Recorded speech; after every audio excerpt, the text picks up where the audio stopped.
Sweet Spirit, we come here today in your service, in the service to the light, in the service to the divine plan of light, to do your work. And we ask you to help us to be clear, to know what your divine will is, so that we may serve the highest good that can possibly be served during this time.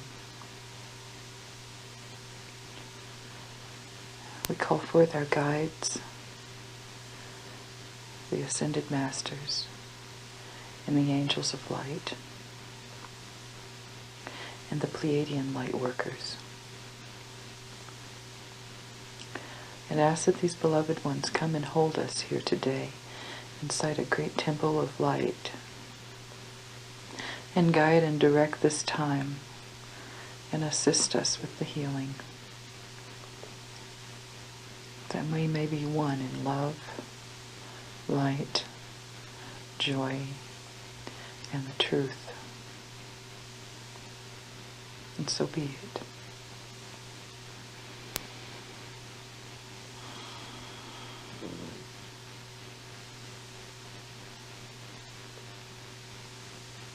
Okay, Cindy, would you say your full name for me 3 times?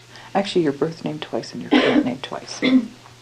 Cynthia Renee McMillan. Cynthia Renee McMillan. Cynthia Renee Gillishammer. Cynthia Renee Gillishammer.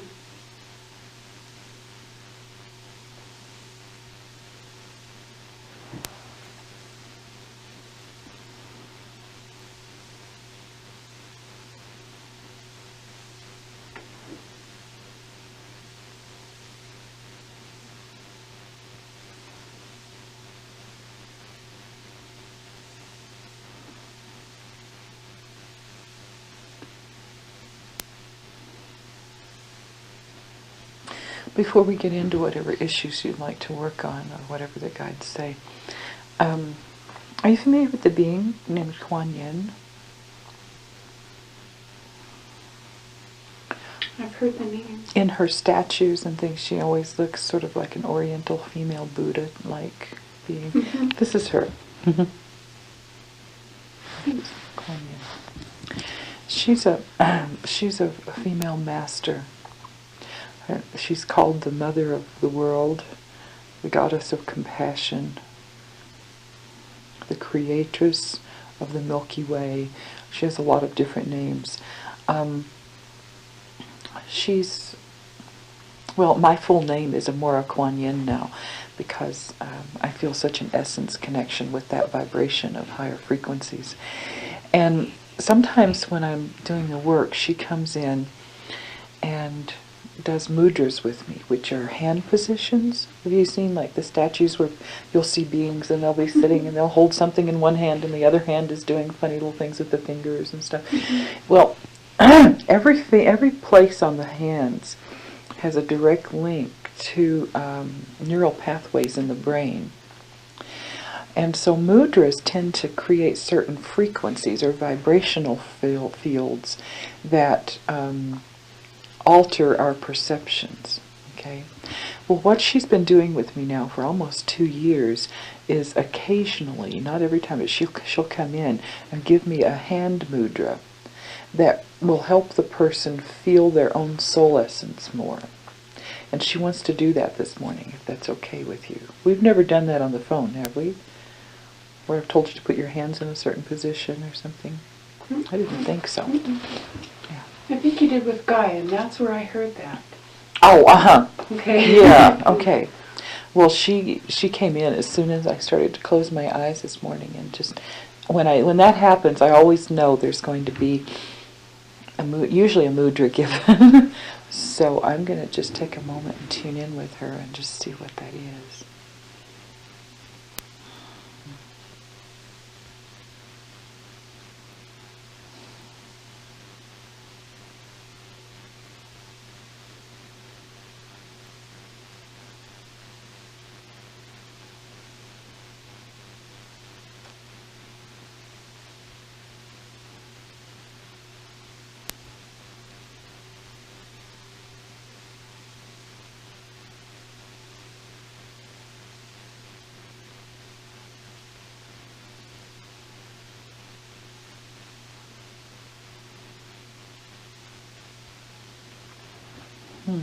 It's an unusual one from what I've usually been given.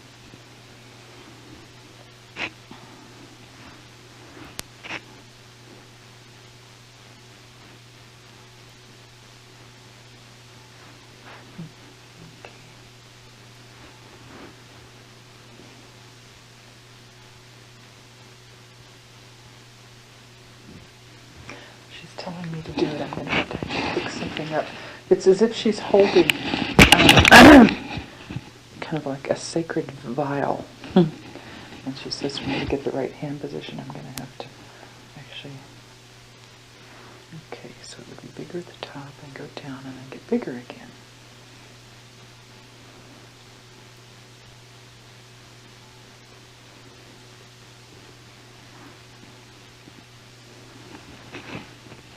That's it. Okay.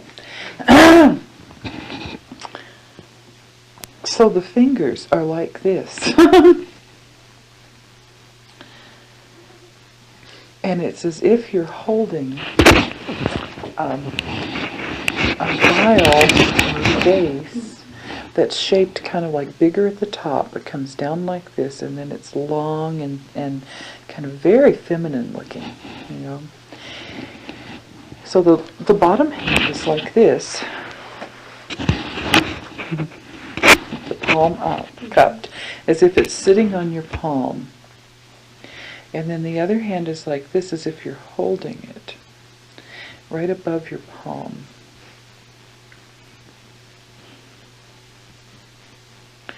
And I keep hearing the words keeper and protector of the living waters, of the mother's milk.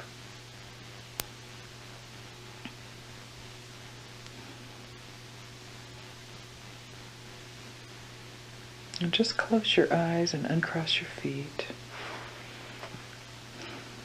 And have your spine straight. And just hold your hands in that position and breathe and see what you feel.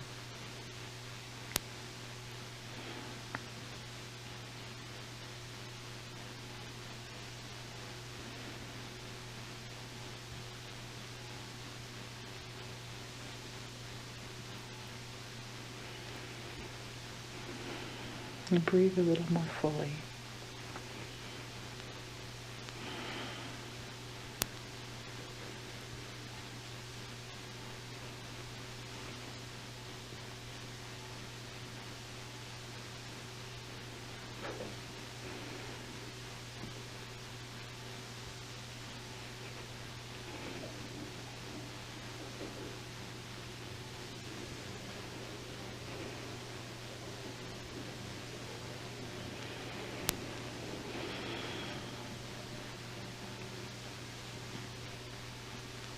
And I hear the words, when the fluid from this container is given, it is given to nourish and to nurture.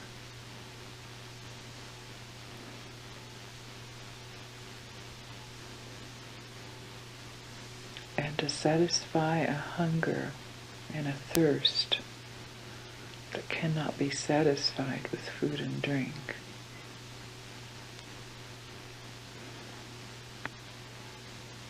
It is the elixir of life, and the job of one who holds it is to nurture and cherish life in all things.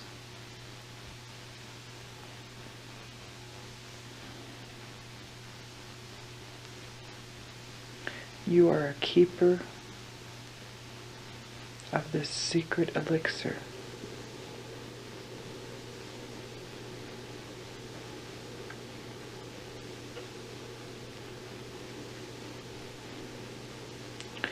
Your essence is as of that one who would carry something very sacred.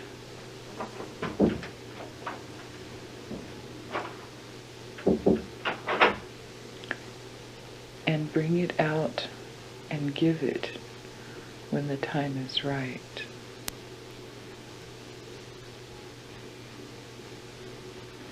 Can you feel what these words mean, Cindy? Mm-hmm. Can you feel that connection with your own essence as you hold this? Yeah. Yeah. That's the purpose of a mudra, is to help you connect with a certain energy frequency. And holding this mudra in your meditation for a while before you begin. Maybe you'd want to run energy and ground and do a little cleanup first, and then go into holding the mudra, and it will help you align with that sense of who you are on that deeper soul level. It's like it's time for that connection to go deeper in you. And this is just a tool to help with that.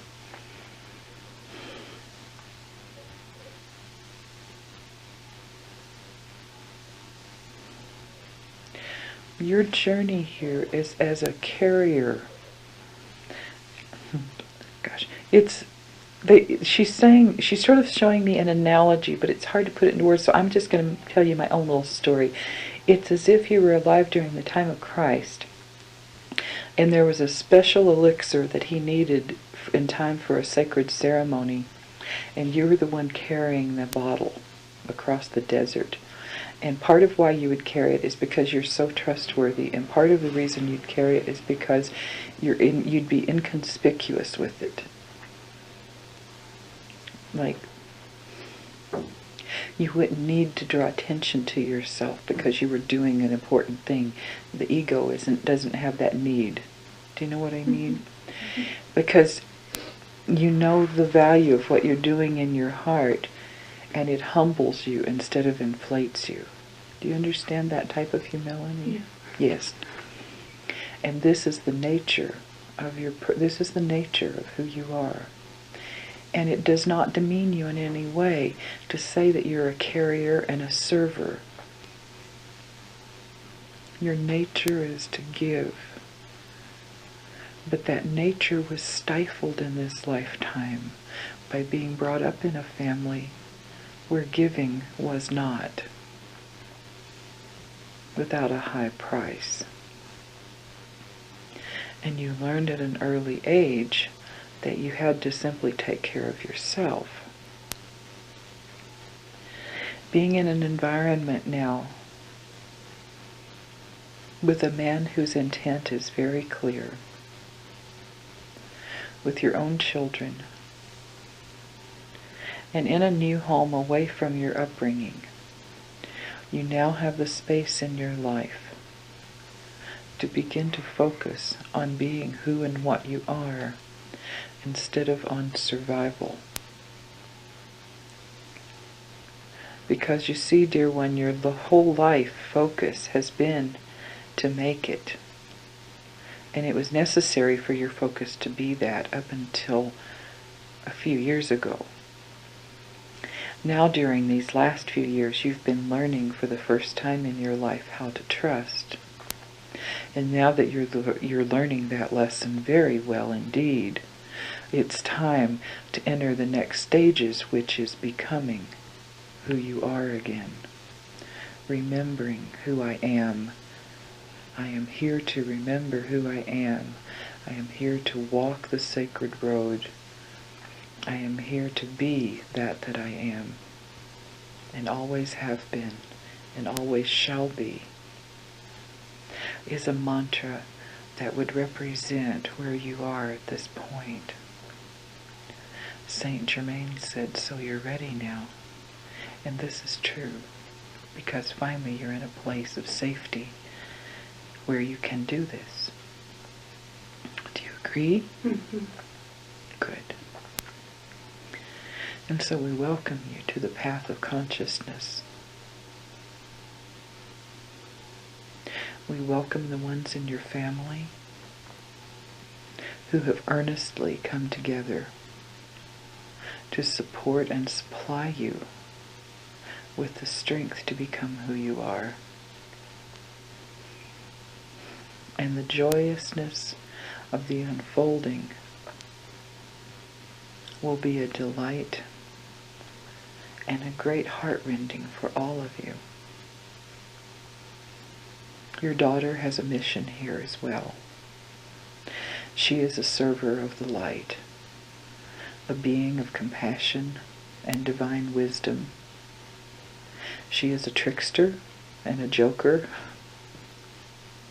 She has had 3 lifetimes in Native American tribes, where she has been in the role of the Hayoka, the clown, the one who mirrors back humorously and affectionately the shadow side of people's behaviors, who helps them poke fun at themselves when they're not being in divine alignment.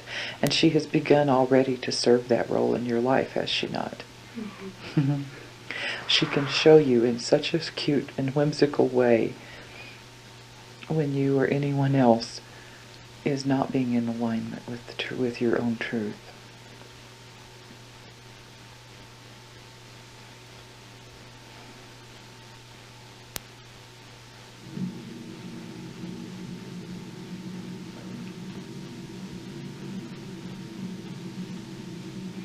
Your son is also a server of the light, but in a very different way. The darkness has been very prevalent in his background and has damaged. Does he have confidence problems? He's coming out of it. He did, though. Yes, that's what she's showing me. There's been a lot of darkness in his background. He, as a being who was here to serve the purpose of the light in the coming of the new age of light, he really entered into some times on this planet that were very painful, and he saw a lot of painful things. He became very angry, became engaged in destruction, pulled back out of it, lived in shame and kind of powerlessness for a long time. He's kind of at that point where he's ready to rebuild his confidence, but he still carries a lot of shame from lifetimes where he entered into the darkness. And there are things in this lifetime already that have reminded him of that and have made him at times when it's like there's a part of him at times that sort of rises up in a certain kind of rebellion, Mm-hmm. and then he goes into shame and lack of confidence afterwards and can shut down for days. Mm-hmm. This is just part of his karma. He's working it out now so that by the time he's 16 years old, he will hopefully be beyond that point, although it may take a little longer, and will be ready to study the sacred way more. He needs a lot of patience and a lot of reminders of where his true value lies beyond doing. He's very attached to what he has done in other lifetimes and has identified with it to the point of almost destroying his sense of self-worth at one point. He has bounced back from that to a point, but he needs a lot of reminders of the worth coming from the character within, the worth coming from the fact that he lives, that he deserves love, that he doesn't have to do anything to earn it.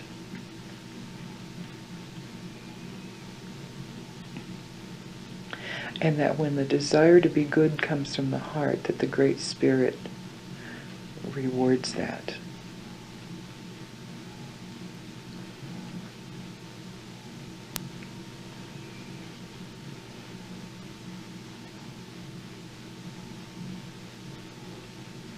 Now, back to you. I don't know why they wanted to throw that in about the children. For some reason, there was a need for an understanding about their role in your life on your journey. That's my kids. I've never really looked at them before, I don't think. Okay, I've got to refocus with her. She's wanting to say one other thing.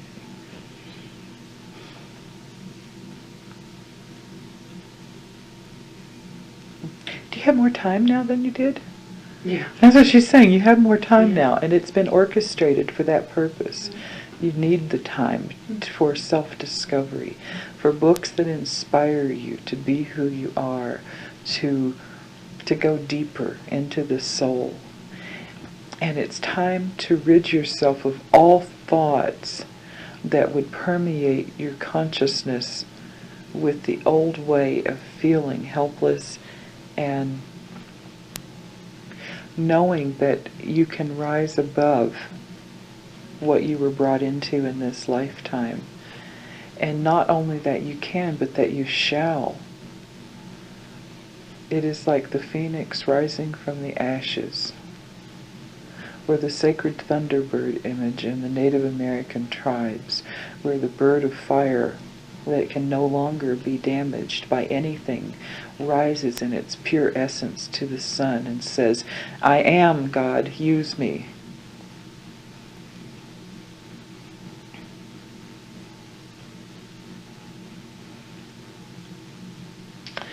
Your house must be kept as a temple now, so that when you meditate, you call forth, as Amora does, the golden light from the city of light where the ascended masters dwell.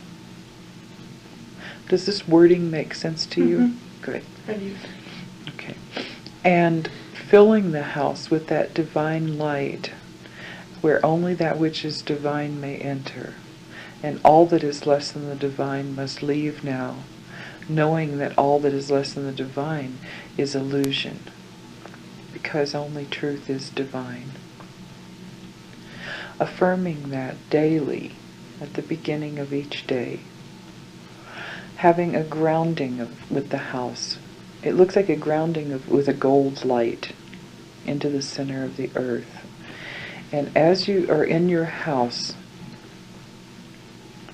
asking each morning in your morning prayers and your meditation time, that today be a day of awakening to the beauty of who I am. Let me serve the purpose for which I have come. Help me, Great Spirit, to know my essence more fully and to be that for myself, for those I love, for this planet, and for the God, Goddess, all that is, or the Great Spirit you may prefer to call it. Books will be an important part of this. There are two we would like you to get before leaving town.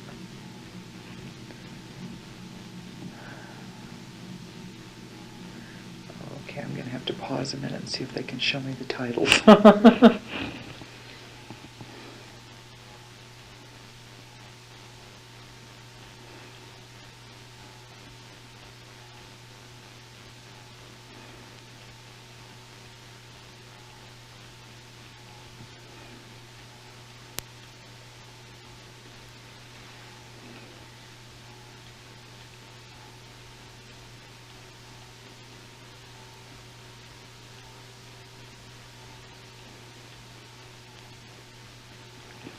I'm having trouble getting the name of it.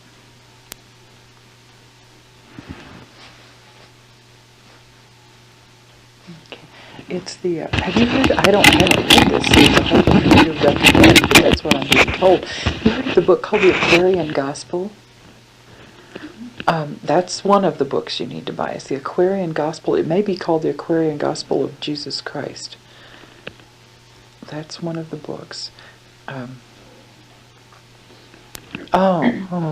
The other one is, have you read Lynn Andrews' books yet? Lynn Andrews? Mm-hmm. Mm-hmm. Have you Some read? of them. Which ones have you read? Did you read Medicine Woman, the first one? No. Okay. You need to read her whole series. Okay. Because it's a woman's path of initiation, and even though yours isn't identical, it helps to outline. So her first book is called Medicine Woman. And I just saw it Okay. in the bookstore. Okay, well you need to buy that book. And have you read Flight of the Seventh Moon? Mm-mm. That's the second one. And These are all hers. yes, Jaguar Woman is the third book. Let's see. Okay. You need to read them in the order they were written. So if you want to buy more than one so you'll have them in case they're not where you are, that's fine. But you will need to start at the beginning because there is a progression that happens throughout that series of books that you need to follow.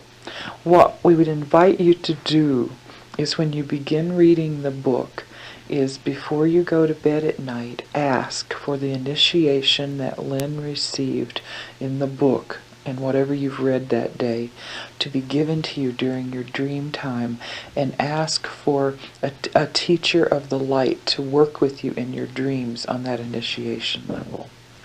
So what will happen is you'll be going through a very quick process of going through the initiations that she went through in a long, tedious process in her life. They'll be coming for you very quickly through dream time. Um,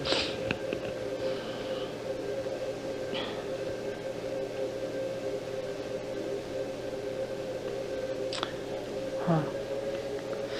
Maya may have something to do with the initiations, and Bearhawk may at times, but I think it's different. I think there's going to be actually more like a medicine woman teacher who's going to be working with you on the astral.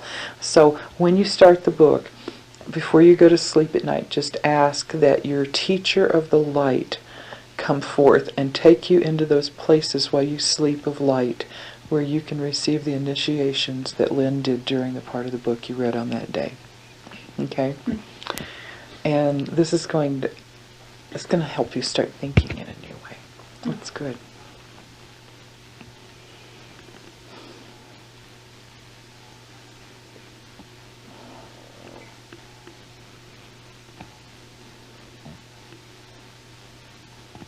Okay.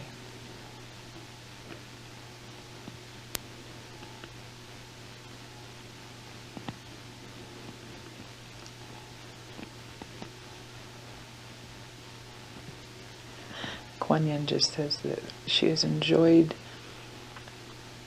connecting with you in this way.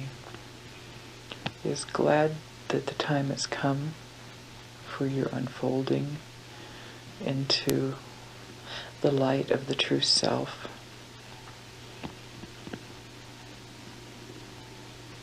And bids you a gracious and fruitful journey.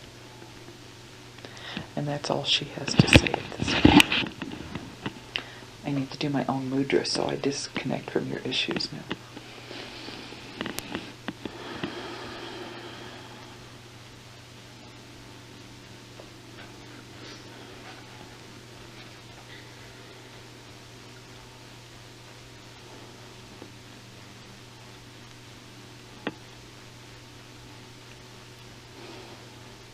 Okay.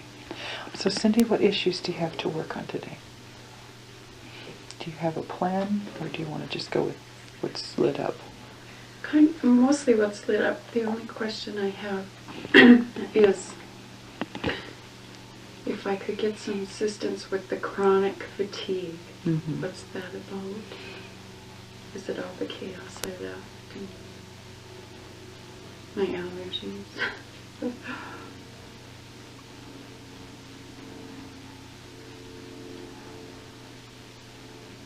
But it's starting to make me angry. Mm-hmm. Mm.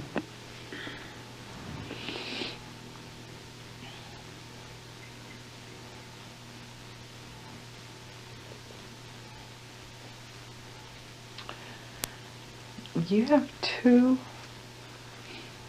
cords in the back.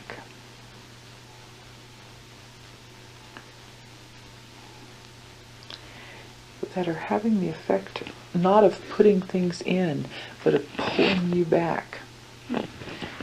And I get the sense that the one, say your mother's name for me. Doris Jane McMillan. No, it's not her. Say Guy's mother's name. No. Loretta Marie Johnson. Yeah. She hates. She has this cord in the back of your head here. The lower brain regulates our genetics and our body functions. Mm-hmm. She has a cord in there just draining as much energy as she can. It's like a vampire killing your life force.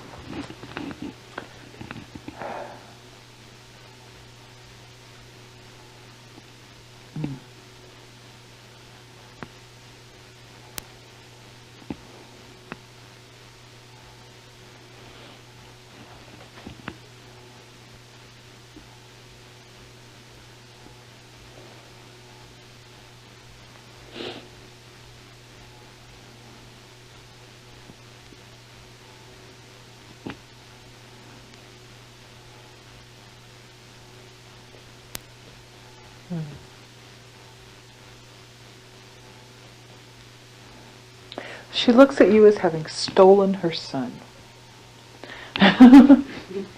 It's just... Especially now.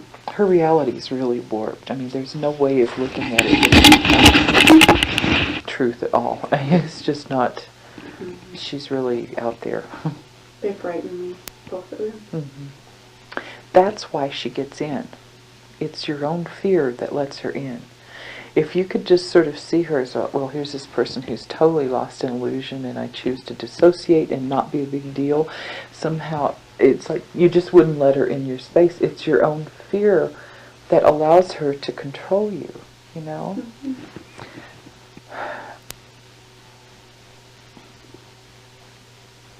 There have been past life things with her where they've been really painful, but I'm not supposed to focus on that right now.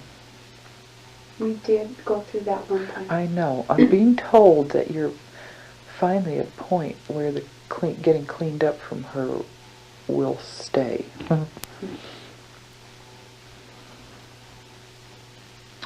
I see. Well, now that you... Oh, wonderful. Oh, that's great. There's a process called divine intervention. I don't know if you've ever heard of it or not, but it's literally where... well, I'm going to keep working while I'm talking.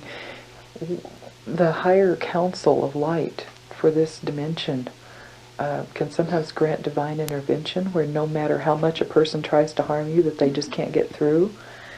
And sometimes when someone is just super insistent, where you'd have to be constantly aware to keep them out, you're just given grace. It's grace. It's just nothing but pure grace.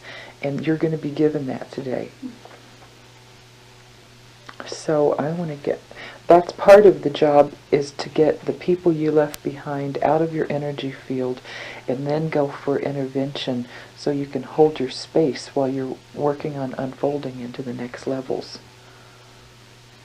You just couldn't do it there, you know. Somehow being there on their territory with all the thought forms around, and the even that, you know, that area is so astral. There's just... The thought forms are so dense, and it's not that it's a whole lot. I mean, the area you're living in is not one where the people are holding a whole lot of high intention, but it's just the land in California in general has a higher vibration. And it's like you needed a different energy field before you could get this cleaned out and have it stay.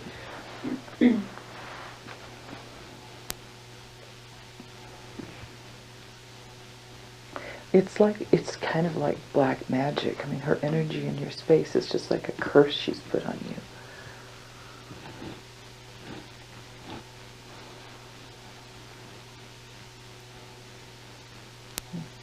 She has that. I mean, you can feel it. Mm-hmm.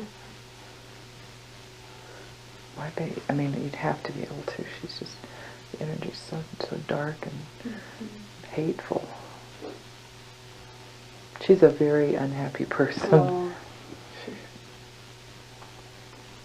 sad.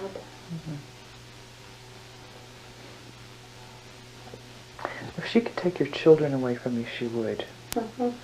I mean, and it's not because of a love for them. It's she would do it out of spitefulness and thinking she had the right to. She uses guys' other sons back in North Dakota. And his ex-wife. She uses kids a lot. She's in the back of your second also. But it's not like she's...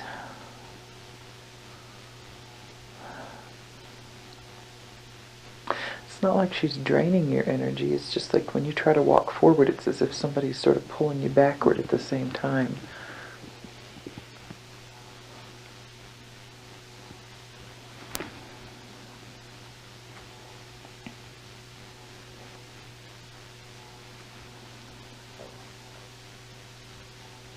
You have to learn about strength now. That's why you're supposed to read the Lynn Andrews books.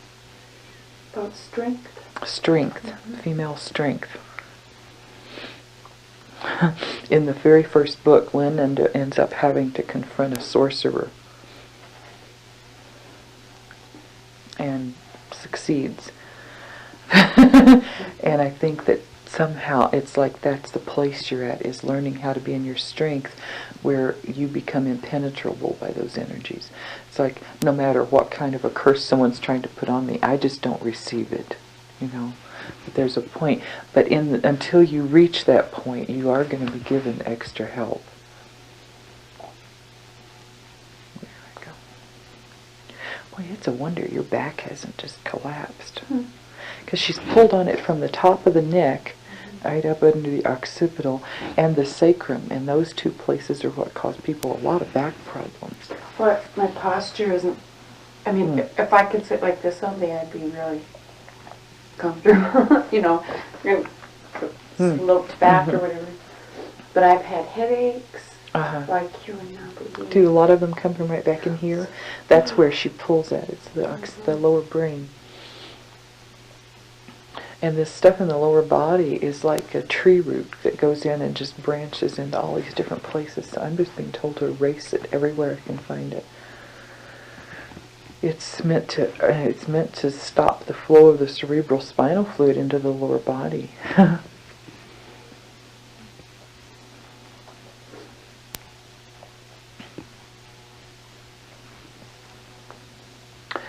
it's receding. It's receding fairly easily now.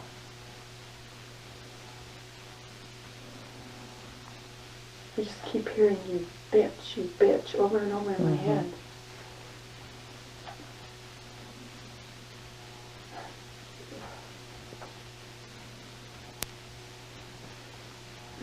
Like her saying that, or you? I heard you. Her. Angry.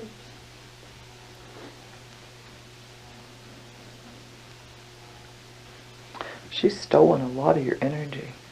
That's how she manipulates you so much also.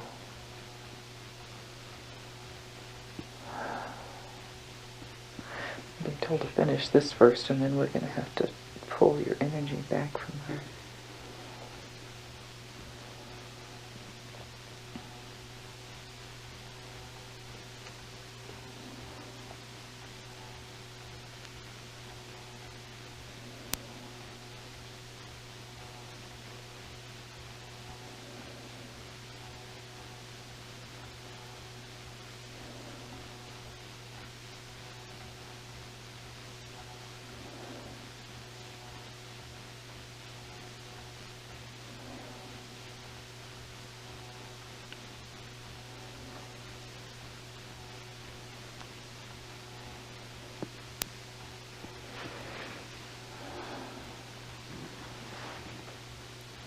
Now, Cindy, say your name once and then her name once. Cynthia Renee Gillishammer. Loretta Marie Gillishammer.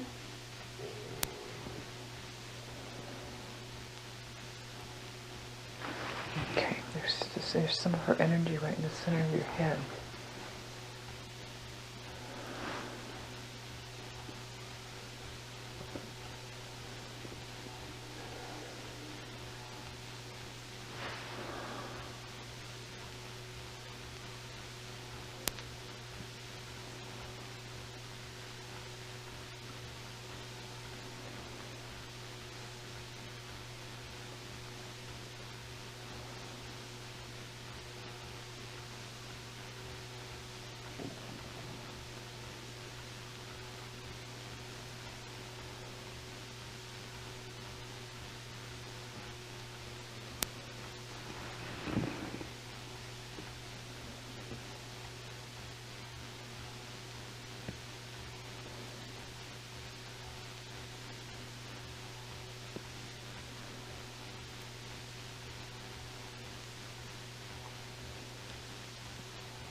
There are actually like some black magic symbols and images in your aura that she's put there.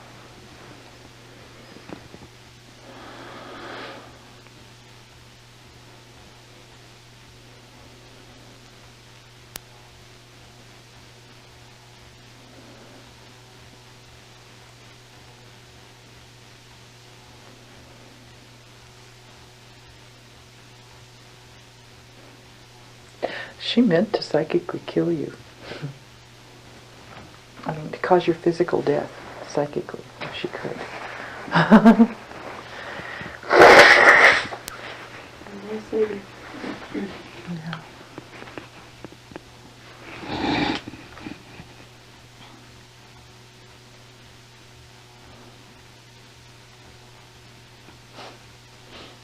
I say it was a good lesson in learning to leave.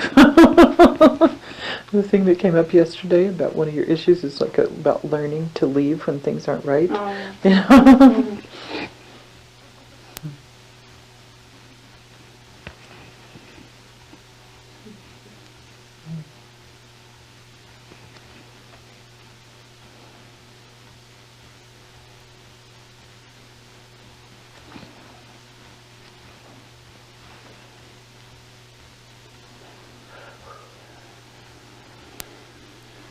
How are you doing?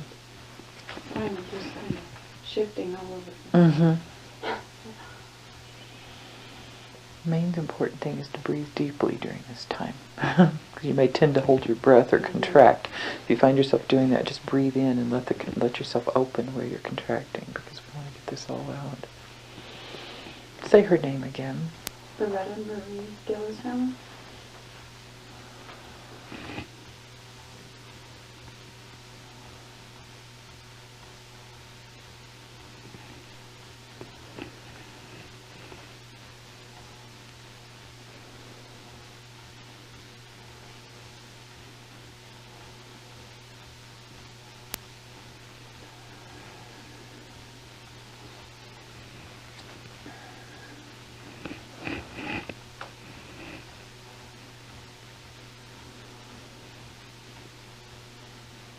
Moving is the best thing you could have done.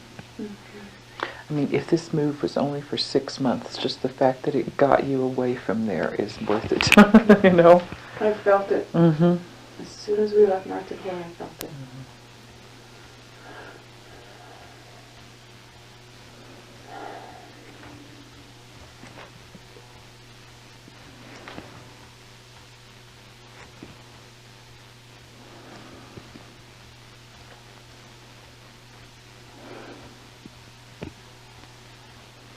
That's why the things that you tried to do there to change your life just wouldn't work. I mean, for a while it looked like there was a chance that you might be able to do it a different way, but it's just like the habitual psychic disturbance was just too strong.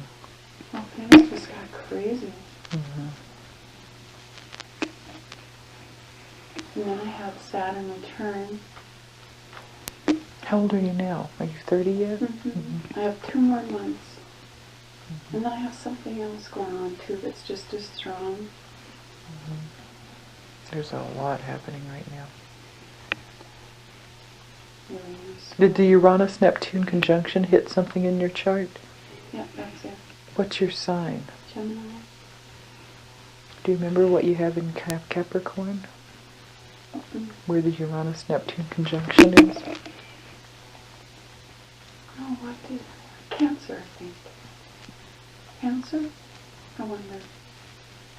So it must be opposing something you have in Cancer. Okay, because Capricorn and Cancer are opposite each Right, other. that's me. Is your moon in Cancer? No. No. Libra. No, Libra's another sign. My moon. It would have to be a planet like the moon or Venus, Mars, Mercury, Uranus, Neptune. Mercury, I think. Now, say your mother-in-law's name again. Loretta Marie Gillishammer.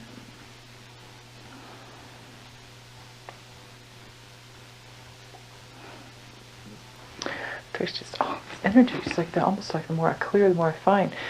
It's like right on the outside of your aura, where if you try to get like just beyond your own energy field, she's just right there.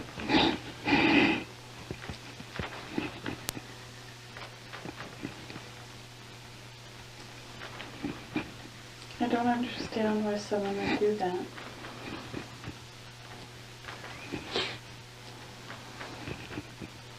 They get stuck in hate and revenge and control, and it's just the ego takes over and there's no conscience. I mean, the person literally is operating from a place of no conscience.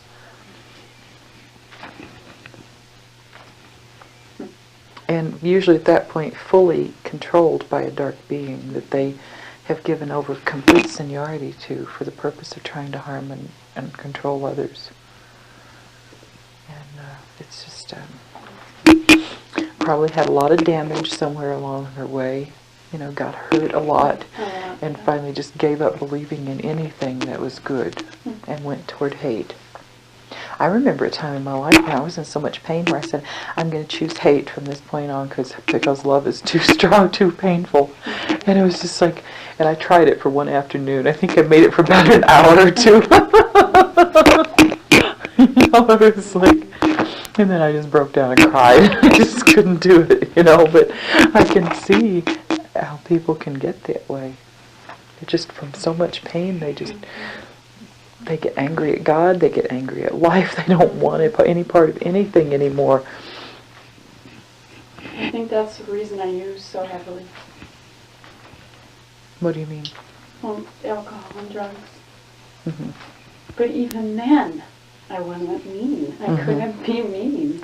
Well, that was just because you grew up in that psychic environment. The only way you knew how to get out of your body was to use it, and then you'd end up with more of that psychic stuff going on in your space, all these astral entities. The dead end street.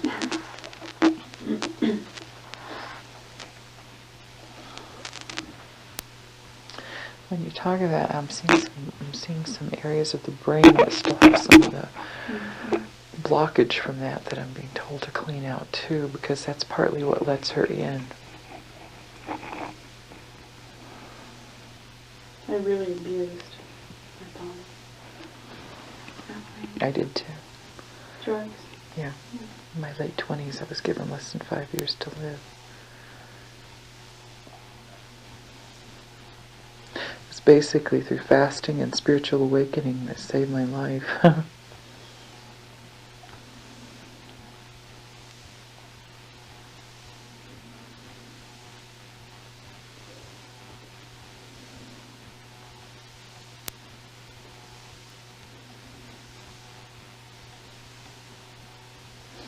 Do you still eat red meat?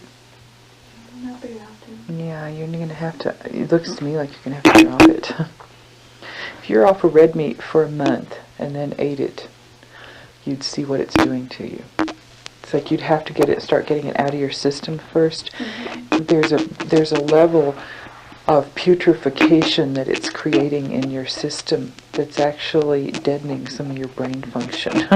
You mean like pork and beef? Mm-hmm. Mm-hmm. Yeah. Yeah, I don't. You don't like it much anyway. It smells like a wet dog. You need to stay away from this stuff. And it's going to also be, one of the things is, from growing up in a family with so much dark psychic energy, and the drugs and stuff like that,